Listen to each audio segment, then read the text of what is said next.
oduu teenya jalqabaatiin. Tarkaanfiin Ameerikaadhaan TPLF irratti fudhatame waraanni guddaan hatattamaan akka dhalatu godha malee bu'aa tokkollee hin buusu jedhan xiinxalaan siyaasaa obbo Jawaar Mohammad. Jawaar erga Ameerikaan TPLF irratti uggura viizaa keessee booda ibsa laataniin waraana dhiyootti dhalachuuf jiru irratti akeekkachiisaniiru. Bal'inaan dhageessu.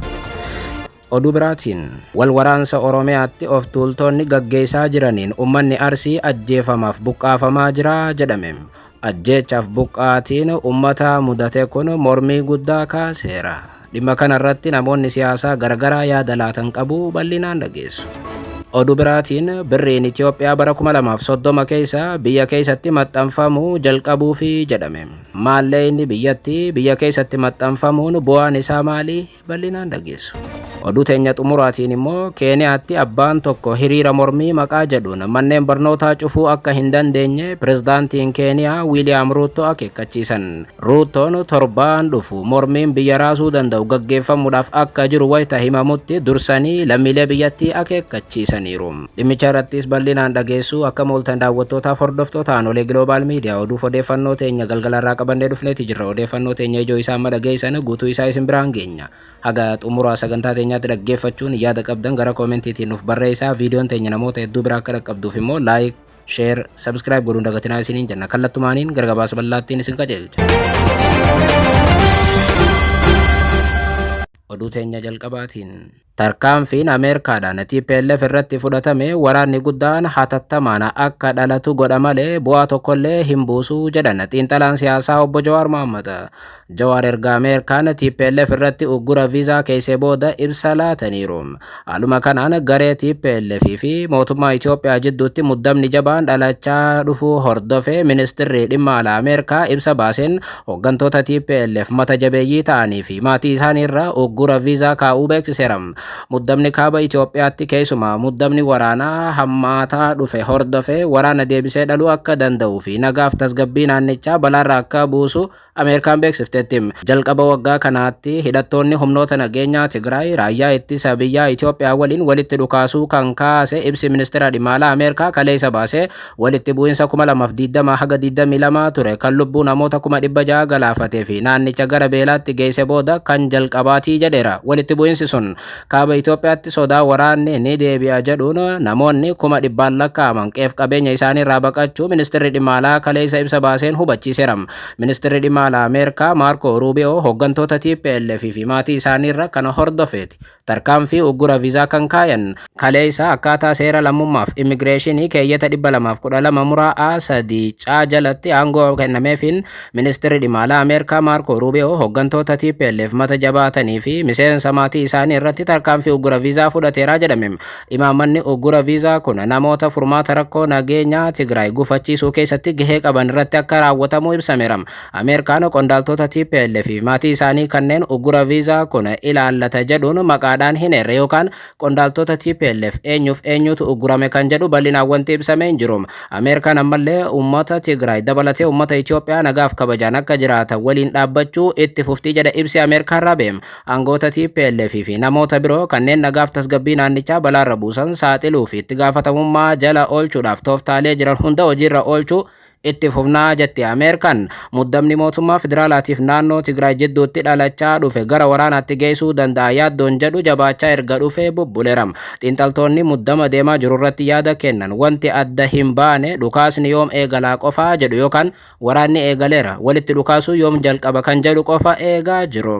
Ibsa Ameerikaan kaleessa baaftee kanarratti namni siyaasaa obbo Jawaar Mohammad ibsa laataniiru. Jawaar adabbiin viizaa Ameerikaan TPLF irratti keesse waraana hatattamaan akka dhalatu gargaara jedhan. Murtii mootummaan Ameerikaa TPLF fi bakka buutota akkasumas maatii isaanii irratti adabbii viizaa keesse kaaba Itoophiyaatti waraana lammaffaa ittisuu mannaa gara waraana biraa guddaatti saffisiisuu danda'a jedha Jawaar. Jawaar miidiyaa hawaasummaa isaanii X gubbaatti dhimmicha irratti ergaa maxxanseen yeroo ammaatti TPLF filannoowwan lama qofa akka qabu kaasuun waraanuu yookaan ammoo harka kennachuudha jedhan. Mootummaan federaalaa hir'ina baajataatiif meeshaalee bu'uuraa gara Tigraay seenan irratti ittisa jabaa gochuu yookaan eeguu irratti xiyyeeffateera. Akkasumas ammoo paarticha keessatti laafinni yookaan TPLF keessatti laafinni gadi fagoon uumamuu fi hawaasa biratti muufannoon guddachaa dhufuu isaatiin kan ka'e hooggantoonni wayyaanee harka kennachuu mannaa waraana lammaffaa banuudhaan jireenya siyaasaa isaanii kabachiisuudhaaf carraa gaarii akka kennuufitti amananii jiru jedhan Jawaar.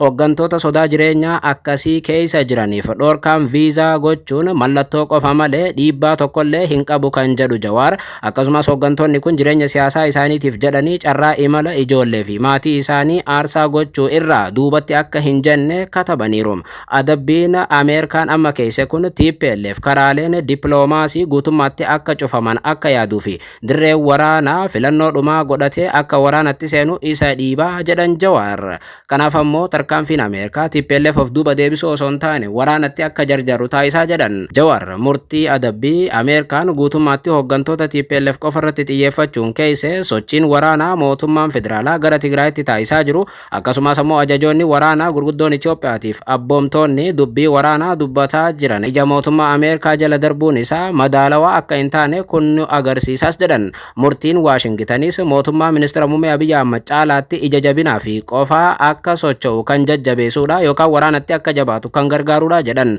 Waliigaltee Piriitooriyaa hojiirra oolchuuf dirqama kan qaban Ameerikaaf hawaasni idil addunyaa yeroo ammaatti garee wayii sodaachisuudha waraana jajjabeessuu isaanii akkasumas immoo karaa dippiloomaasii irratti amantaa akka dhabaa jiran kun agarsiiftuudha jedhan Jawaar. Ameerikaan adabbii kana akka keessuuf ministeerri muummee Itoophiyaa Abiyyi Ahmad Tiraampiif maal waadaa galan kan jedhu Jawaar gaafii dhiyeessaniiru.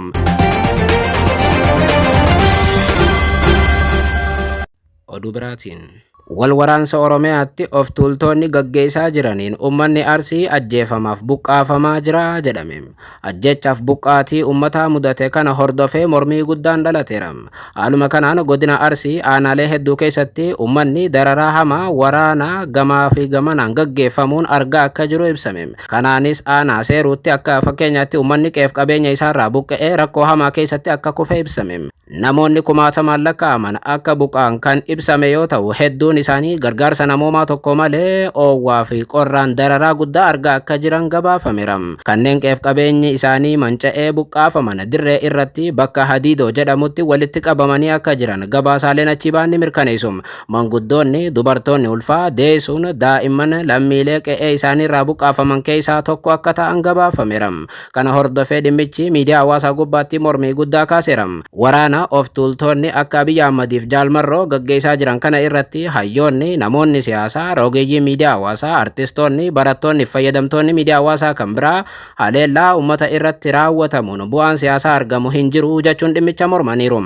Yakki uummata nagaa irratti raawwatamaa jiru kun ijoo dubbii miidiyaa hawaasaa erga ta'ee booda hedduun yakki waraanaa Oromiyaa kun akka dhaabbatus gaafataniiru. Gocha amma raawwatamaa jiruun addatti ammoo raayyaan ittisa biyyaatiif waraanni bilisummaa Oromoo uummata ajjeesuu fi buqqaasuu irratti xiyyeeffatan kana hedduun balaaleeffataniiru. Mootummaa Abiyyi Ahmad mormuudhaan kan beekamanii fi xiinxalaan siyaasaa obbo Jawaar Mohammad dhimma kana ilaalchisuu yaada miidiyaa hawaasummaa gubbaatti uranee buqqisuu jedhuun kennaniin akkas jedhan. Qe'ee uummataa gubuun tooftaa farra riphee lolaa mootummoonni Itoophiyaa dhufaa dabraan fayyadamaa turanidha jedhan. Yaadni isaa akkana ture kan jedhan obbo Jawaar Mohammad riphee lolaan miindaa fi raashii waan hin qabneef nyaataaf dhugaatiidhaaf uummata keessa socho'uu irratti hirkataa jedhan. Kanaafuu qe'ee uummataa riphee lolaan keessa socho'uu san barbadeessuun uummanni akka baqatu gochuun riphee lolaa hagabsee dadhabsiisee naannoo sanii akka fagaatu kan taasisu mootummaan tooftaa inni itti fayyadamudha jedhan. Bara Haayila Sillaasee sochiin kun uummata Baalee, Raayyaatii fi Eertiraa akkasumas ammoo Harargee, Arsii fi Baalee akkasumas Tigraayitti maqaa mandar misrataa jedhuun itti fayyadamaa turaniiru jechuun hubachiisan. Bara Wayyaaneetis Harargee fi Baaleetti gochi kun itti fufuun qondaaltonni waraanaa OPDO tooftaa kanaaf maqaa uranee buqqisuu jedhu laatanii fi kan jedhu Jawaar bara Biltsiginnaatis kun osoo hin dhaabbatin itti fufee mootummaan tooftaa sana fayyadamaa jira jedhan. Aangoo dhuunfatanii osoo hin turin godinaalee Wallaggaa, Gujii fi Booranatti manneen uummataa gubuu kan eegale Biltsiginnaadha jedhan. Kan Fiqaaduu Tasammaa qurxummii balleessuudhaaf haroo gogsuu jechuudhaan walgahii caffee irratti dubbatees tooftaadhuma kana ture. Arraasa Shawaa Bahaa, Arsii fi Harargee lixaatti itti fufanii gocha kana raawwachaa jiru jedhan Jawaar.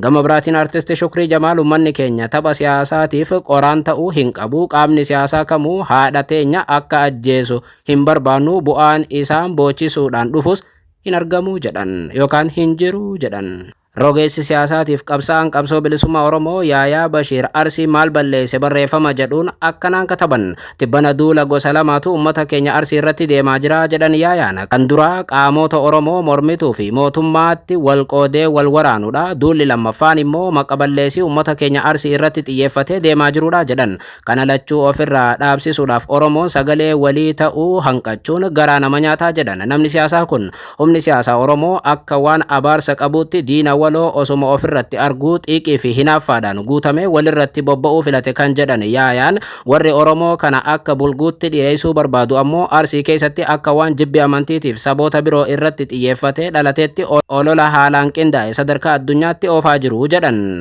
Itoophiyaa keessa Oromiyaatti addatti ammoo Arsii maqaa dhahuudhaan akkuma kaleessaa Wallagga irratti raawwatan ammas duulaa jiru. Duula isaanii kana fashalsuun oduu qofaanis miti jedhan. Akkuma isaan waan ragaadhaan deeggarame himataa jirra jedhan kana gama Oromootiinis ragaa qulqullummaa uummata keenyaa mirkaneessu walitti qabachuudhaan dura dhaabbachuun barbaachisaadha jedhan Yaayaa Bashiir. Oduu biraatiin birriin Itoophiyaa bara 2030 keessa biyya keessatti maxxanfamuu jalqabuufi jedhame. Haaluma kanaan Itoophiyaan muuxannoo baroota dheeraadhaaf qabdu kan itti maallaqa ishee biyya alaa Ingilaandi keessatti maxxansiisaa turte dhaabuudhaan akka lakkoofsa Awurooppaatti bara 2030 irraa eegaltee birrii biyyattii biyya keessatti maxxansuu jalqabuudhaaf akka karoorfattee jirtu Itoophiyaan ifa gooteetti. Piroojeektiin haaraan Itoophiyaan Investment Holding yookaan EIH jedhamuudhaan qophaa'ee fi hoogganamu kun maallaqa biyya alaa yookaan sharafa alaa miiliyoona 100 lakkaa'amu kan biyyattiin waggaa waggaan maxxansa maallaqaatiif baastu ni qusataa jedhamee eegamama. Yeroo ammaatti Itoophiyaan birrii biyya alaatti maxxansiisuudhaaf waggaadhaan haga doolaara miiliyoona 100 akka baasii gootu ibsamama. Ministeerri muummee Itoophiyaa Abiy Ahmad dhimmicha irratti ibsa kennaniin akka jedhanitti tattaaffiin seena qabeessi kun Itoophiyaan diinagdeedhaan of danda'uu dandeettii guddaa mirkaneessuudhaaf abbaa biyyummaa faayinaansii biyyattii cimsuu fi tasgabbii maallaqa biyyaalessaa ishee irratti to'annoo qabdu guddisuudhaaf karoora tarsimoo bal'aa hordofaa jirtu waliin kan wal simudha jedhan. Yeroo ammaatti biyyoonni Afrikaa 40 ol ta'an ammallee maallaqa biyya isaanii maxxansiisuudhaaf guutummaatti kaampaanota biyya alaa keessumaa Awurooppaa keessa jiran irratti hirkatoo akka ta'an himamam. Kunis Keeniyaa fi Ijiptii dabalatee biyyoota 9 maallaqa ofiif maxxanfataniin ala kaan isaanii Itoophiyaa dabalatee biyyoota Awurooppaa keessatti maallaqa maxxanfatu. Akka jedhamutti Itoophiyaan waggoota dheeraadhaaf maallaqa ishee yookaan birrii biyya alaatti keessumaa Ingilaandi keessatti dhaabbata guddaa De La Rue jedhamu biratti maxxansaa turte. Mootummaan Itoophiyaa dabalataan yeroo tokko tokko caalbaasiidhaan dhaabbilee Firaansii fi Jarman keessa jiran birattis maallaqa isaa maxxansiisaa tureera. Amma garuu maallaqa kana biyya alaatti maxxansiisuun ala biyya keessatti maxxansiifnaa jedha mootummaan Itoophiyaa. Maxxansi maallaqaa kun nageenya yookaan ammoo seekuritii piriintingii fi waraqaa addatti ammoo teeknooloojii olaanaadhaan deeggarame gaafatam. Adeemsi isaa kun ammoo Itoophiyaa keessatti eegaluudhaaf waggoota fudhata jedhame.